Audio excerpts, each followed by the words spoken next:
Assalamu alaikum and welcome to Reality Check, the show where we don't just repeat headlines, we slow down, zoom out और वो बातें करते हैं जो usually शोर में कहीं खो जाती हैं। आज के एपिसोड में भी हमारे पास दो इंटरेस्टिंग और बिल्कुल मुख्तलिफ कहानियां हैं। पहली स्टोरी सोशल मीडिया से आ रही है जहां फ्लोरिडा हाईवे पर रिकॉर्ड हुई एक डैश कैम वीडियो इंटरनेट पर वायरल हो गई है। वीडियो में एक older man silver convertible drive करता हुआ नजर आ रहा है, लेकिन कंट्रोवर्सी तब शुरू हुई जब सोशल मीडिया यूजर्स ने ये क्लेम करना शुरू कर दिया कि ये ड्राइवर का फेस जेफरी एप्स्टीन से मिलता जुलता लग रहा है। क्या ये सिर्फ एक कोइंसिडेंस है या फिर इंटरनेट कॉन्स्पिरेसी कल्चर का एक और प्राइम एग्जाम्पल? आज हम इस वायरल क्लेम के बैकग्राउंड, फैक्ट्स और साइकोलॉजी को भी समझने की कोशिश करेंगे। और एपिसोड के दूसरे सेगमेंट में बात होगी पाकिस्तान की ग्रोइंग फ्रीलांसिंग इकोनॉमी की, जहां एक नई फिनटेक पार्टनरशिप के बारे में डिस्कशन हो रही है, ये जो पाकिस्तानी फ्रीलांसर्स के लिए डॉलर पेमेंट्स रिसीव करना ज़्यादा आसान बना सकती है। तो चलिए शुरू करते हैं आज के एपिसोड। सबसे पहले देखते हैं कि फ्लोरिडा की वो वायरल वीडियो जिसने सोशल मीडिया पर एक नई डिबेट को जन्म दे दिया है। Viral Florida video and Jeffrey Epstein look. आज की पहली स्टोरी सोशल मीडिया से आ रही है जहां एक dash cam video Florida highway पर रिकॉर्ड हुई और देखते ही देखते इंटरनेट पर वायरल भी हो गई। वीडियो में एक बूढ़ा आदमी सिल्वर कन्वर्टेबल कार ड्राइव करता हुआ नजर आ रहा है और क्लिप बस कुछ सेकंड्स का ही है।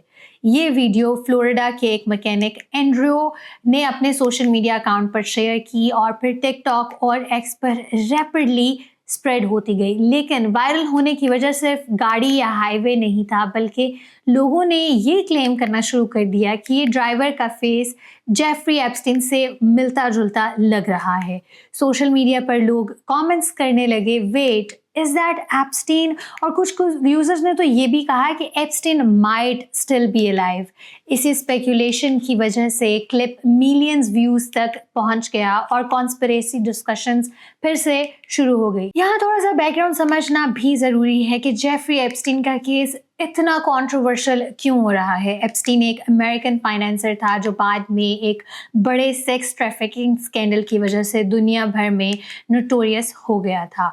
उस पर डेकेड्स तक अंडर एज गर्ल्स को एक्सप्लॉइट करने और ट्रैफिकिंग नेटवर्क को चलाने के सीरियस एक्यूजेशंस भी लगे थे। रिपोर्ट्स के मुताबिक उसके कनेक्शंस पावरफुल एलिट्स के साथ भी थे, जिनमें पॉलिटिशियंस, बिजनेसमैन और टॉप इन्फ्लुएंशियल पर्सनैलिटीज शामिल भी बताए जाते हैं। 2019 में एप्स्टीन को फेडरल सेक्स ट्रैफिकिंग चार्जेस पर अरेस्ट किया गया और वो ट्रायल का वेट ही कर रहा था कि जब एक शॉकिंग डेवलपमेंट हुई।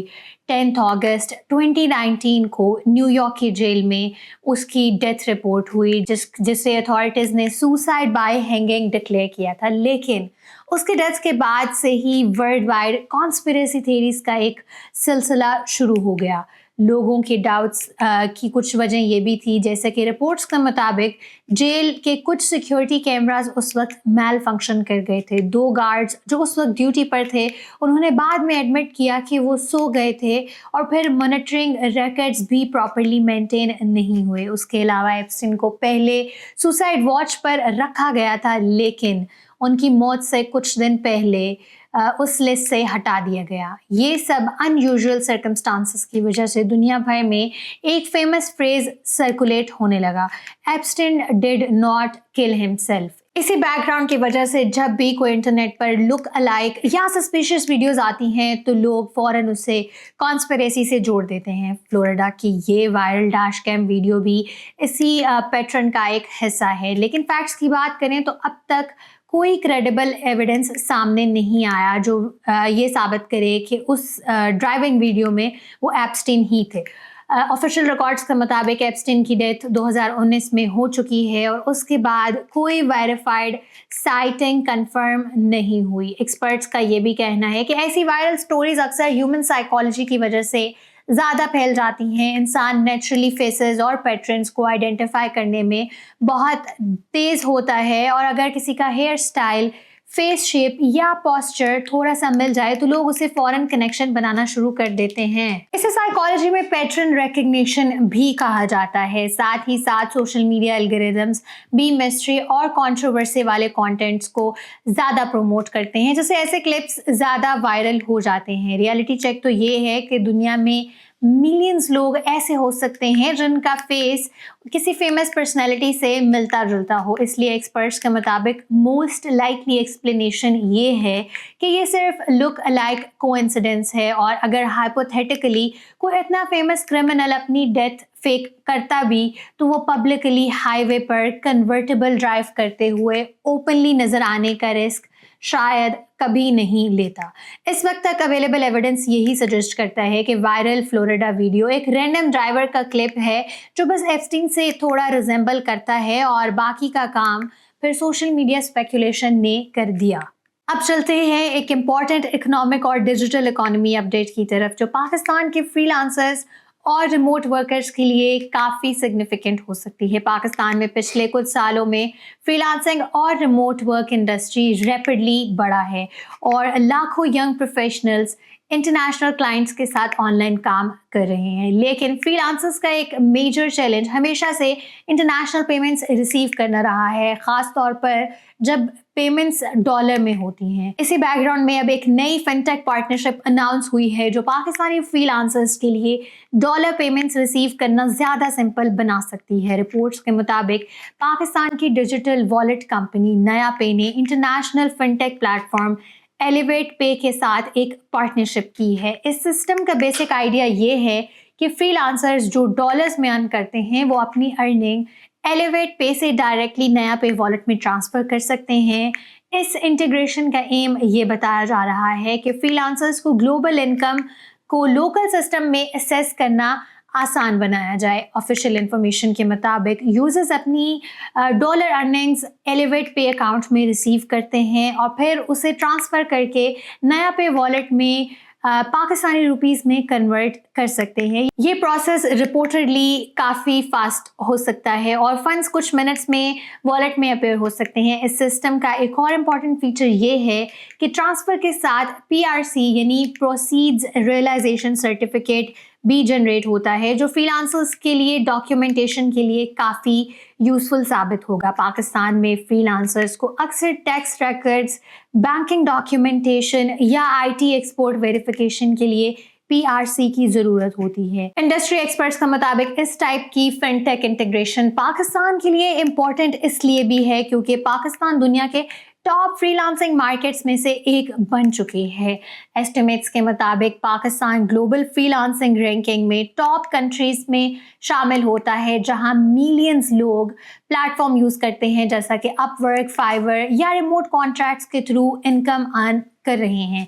लेकिन फ्रीलांसर्स को पेमेंट सिस्टम्स में अक्सर लिमिटेशंस फेस करना पड़ती हैं, जैसा कि high transfer fees, delayed payments या फिर रिस्ट्रिक्टेड सर्विसेज। मिसाल के तौर पर कुछ प्लेटफॉर्म्स पर पेयोनियर फी का इशू रहता है, जबकि global payment services PayPal Pakistan में ऑफिशियली अवेलेबल नहीं है। इसी वजह से फिनटेक कंपनीज अल्टरनेटिव सिस्टम्स को इंट्रोड्यूस कराने की कोशिश कर रही हैं ताकि फ्रीलांसर्स को डॉलर अर्निंग्स रिसीव करने में और फिर कन्वर्ट करने में ये सिलसिला आसान हो सके। लेकिन यहाँ एक इम्पॉर्टेंट क्लैरिफिकेशन भी ज़रूरी है। सोशल मीडिया पर जो पोस्ट्स वायरल हो रही हैं उन्हें देखकर कुछ लोग ये भी समझ रहे हैं कि ये कोई गवर्नमेंट पॉलिसी चेंज है, लेकिन असल में ये दो फिनटेक कंपनीज के दरमियान पार्टनरशिप और एक प्रमोशनल ऑफर भी है।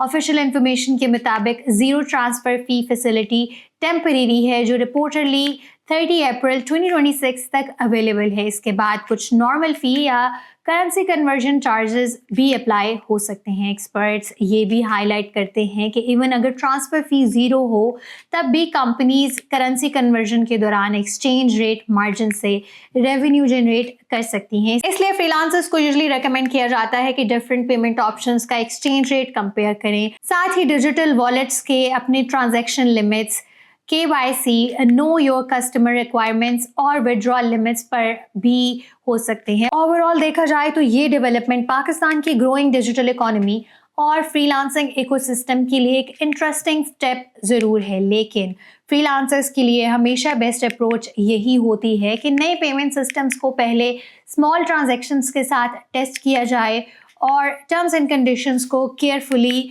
रिव्यू और एग्री किया जाए। तो ये था आज का एपिसोड जिसमें हमने दो मुख्तलिफ लेकिन इंटरेस्टिंग टॉपिक्स देखे। पहली स्टोरी ने हमें ये दिखाया कि सोशल मीडिया पर वायरल होने वाली हर चीज़ हकीकत नहीं होती। कभी कभी एक सिंपल कोइंसिडेंस जैसा कि किसी फेमस पर्सनैलिटी से मिल जाना और इंटरनेट पर कॉन्स्पिरेसी डिस्कशन बन जाता है, जबकि दूसरी तरफ पाकिस्तान की फ्रीलांसिंग और डिजिटल इकोनॉमी की स्टोरी ये बताती है कि टेक्नोलॉजी और फिनटेक सर्विसेज का रोल रैपिडली बढ़ता जा रहा है। अगर पेमेंट सिस्टम्स और फाइनेंशियल टूल्स इम्प्रूव होते हैं तो फ्रीलांसर्स और रिमोट वर्कर्स के लिए ग्लोबल मार्केट में काम करना और भी आसान हो सकता है। लेकिन हमेशा की तरह सबसे इम्पॉर्टेंट चीज़ ये है कि इंफॉर्मेशन को वेरीफाई किया जाए, हाइप और रियलिटी के डिफरेंस को समझा जाए और नए सिस्टम्स को इस्तेमाल करते वक्त प्रॉपर रिसर्च की जाए। अगर आज के एपिसोड ने आपको सोचने पर मजबूर किया तो इसे लाइक, शेयर और सब्सक्राइब ज़रूर करें। I am Ramna Saeed signing off from reality check, where facts cut through the noise. Catch you in the next episode. Thank you.